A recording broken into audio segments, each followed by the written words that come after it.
बिस्मिल्लाहिर्रहमानिर्रहीम। अस्सलाम वालेकुम नाज़रीन। अब गालिब ने गालिबन कहा था कि बाज़ीचा अतफ़ाल है दुनिया मेरे आगे, होता है शब व रोज़ तमाशा मेरे आगे। तो अब जो कौम है, जो हम हैं, जो आप हैं,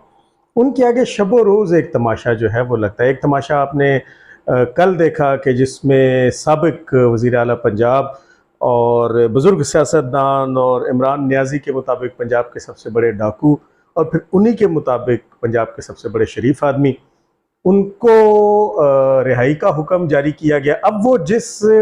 अंदाज से जारी किया वो बज़ाते खुद एक सवाल है, और आज उस पर बहुत सी बातें हो भी रही हैं कि वो बिल्कुल एक ऐसा हुक्म जारी कर दिया गया कि जनाब इनको अभी और फ़ौरन इसी वक्त जो है वो रिहा करें, और किसी रोपकार की भी ज़रूरत नहीं। और साथ उन्होंने ये भी कहा गया कि पुलिस जो है वो बाकायदा हूटर वाली गाड़ियों के जल्लों में एक पूरे प्रोटोकॉल के साथ पंजाब के सबसे शरीफ आदमी को बाकायदा वो जो नहर के किनारे एफसी कॉलेज के साथ ज़हूर इलाही रोड, जो पूरी रोड ही इन्होंने अपने नाम कर रखी है, अपने बाप के नाम कर रखी है। और वो हमारे यहाँ कहते हैं ना कि तुम्हारे बाप का मोहल्ला है तो इनके बाप का मोहल्ला है, तो उसमें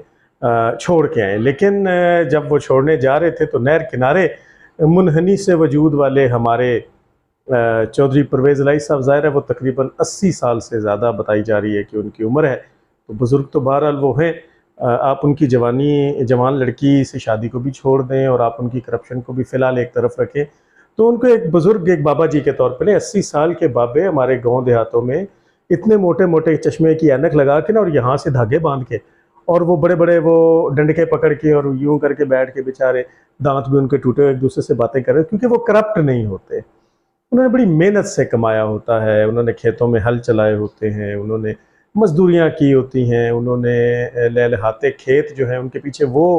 रहे होते हैं, तो वो बेचारे उन्होंने अपनी जवानी गलाई होती है।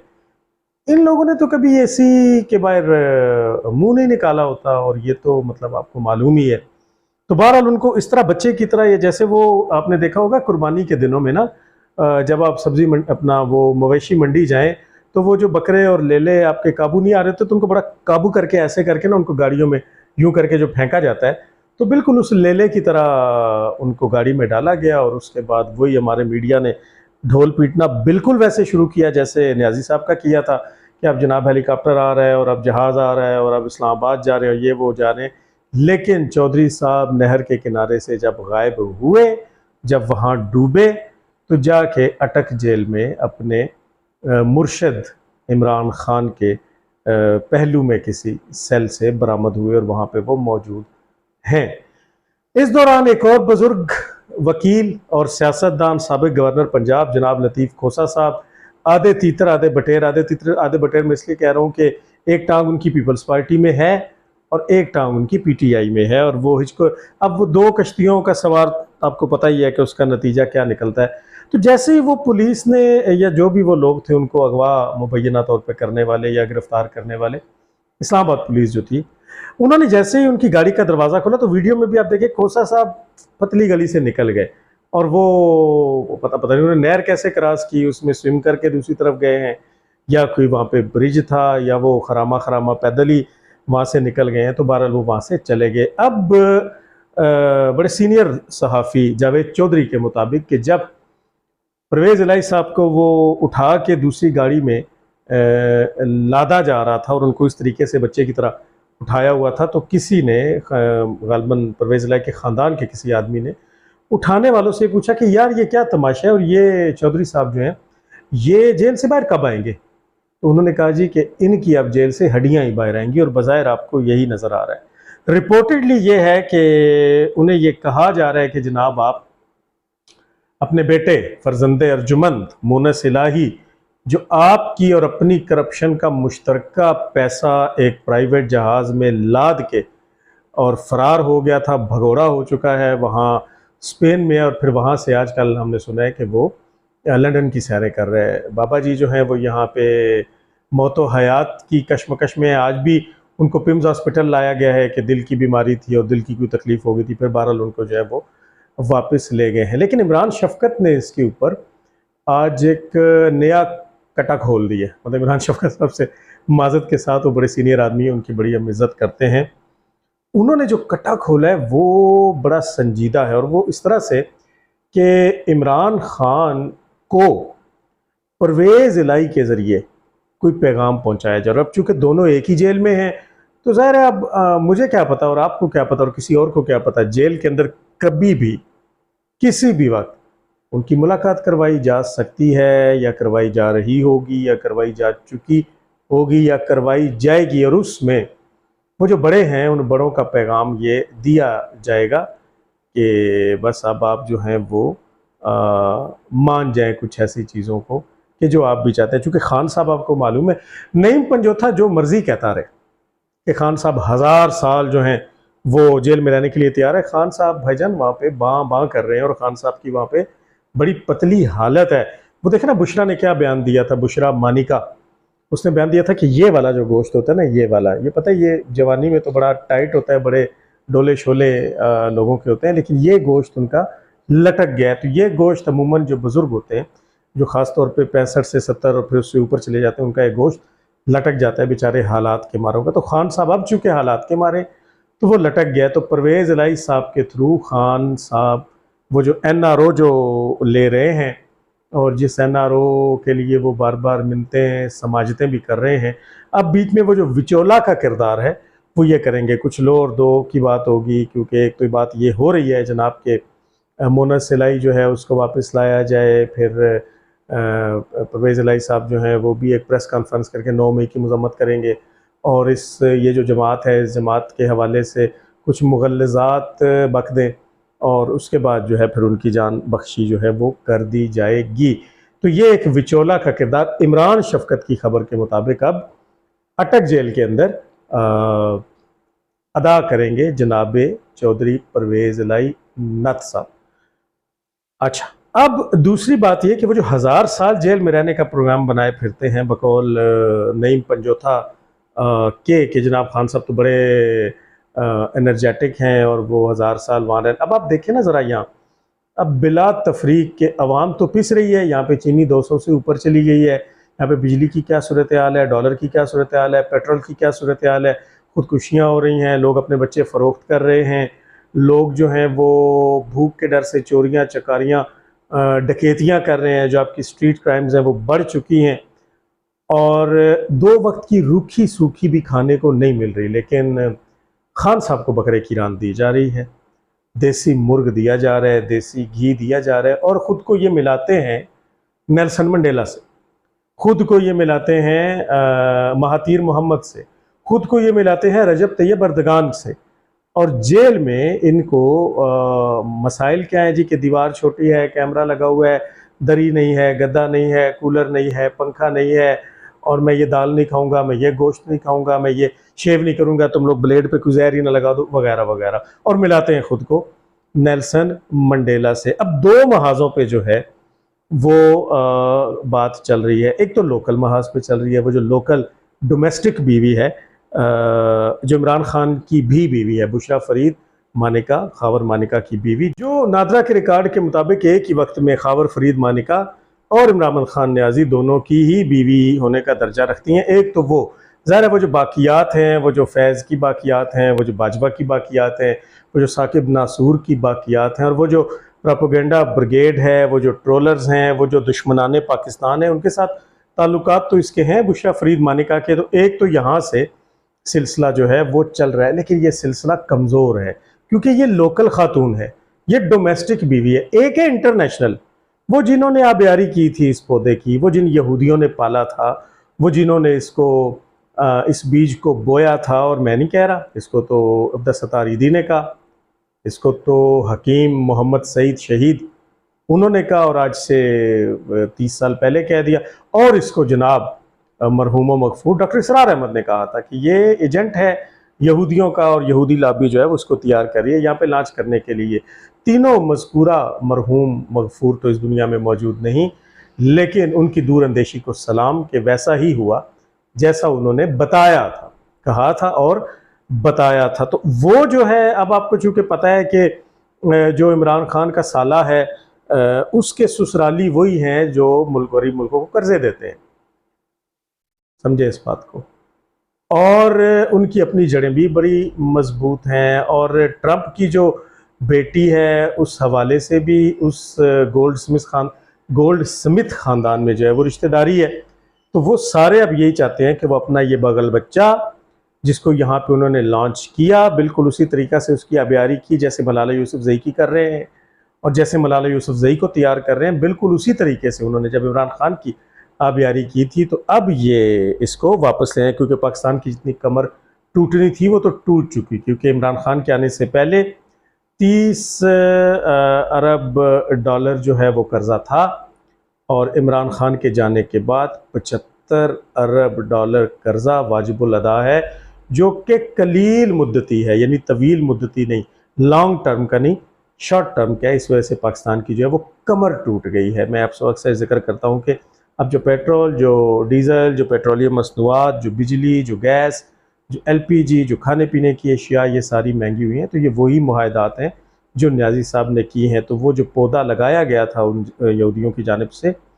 वो अपना काम मैक्सिमम कर चुका। फिर 9 मई के बाद फ़ौज और अवाम में जो दरार डालनी थी और जो नफ़रत पैदा करनी थी, जो गालियाँ दिलवानी थी, जो नारे लगवाने थे, वो काम भी बड़ी कामयाबी और खुश उसलूबी से इमरान खान न्याजी कर चुका। अब आप ये देखें ना कि एक तरफ तो नारे लगाते थे ये लोग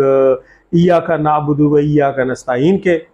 एक तरफ ये कुरान मजीद के हवाला जात देते थे, लेकिन हमें नज़र आ गया था। आप लोगों को ना बेसिकली भूल जाते।